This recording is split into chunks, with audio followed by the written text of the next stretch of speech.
When you're looking at a home and you finally want to make that offer, one of the biggest mistakes I see buyers making right now is not asking the seller for seller concessions against their closing costs.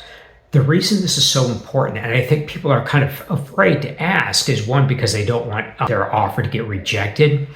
But when you don't ask for something, you obviously aren't going to get it. And when you have the seller pay some of your closing costs, even if you have enough money for those closing costs, you can take that and apply that to buy down your interest rate. When you buy down that interest rate with just like 2 points, you could lower your interest rate by a full percentage point, which can save you a lot of money in the long run. That's why asking for closing costs to be paid by a seller is better than just reducing the purchase price. The other thing too is, even if you do have money set aside for the down payment and closing costs, if you can have the seller pay some of your closing costs, you can use those funds to possibly pay down credit card debt, pay off your car loan, set aside money for a reserve account. So after you purchase your home, you're still going to have money in your bank account.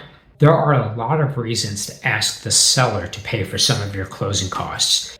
One of the other things that we don't talk about that much is when you are closing on a home. Let's say you purchase a home for $300,000.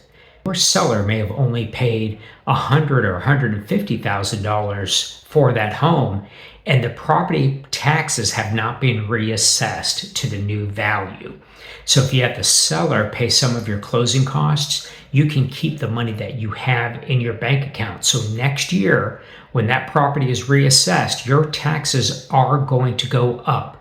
That way you have money set aside already, so when those taxes go up, you can just get those paid and you don't have to worry about it. I said there's a lot of advantages to having the seller pay some of your closing costs. I've just gone over a couple of them. If you have questions about how this can help you in the long run, please feel free to reach out to me. And as always, happy house hunting.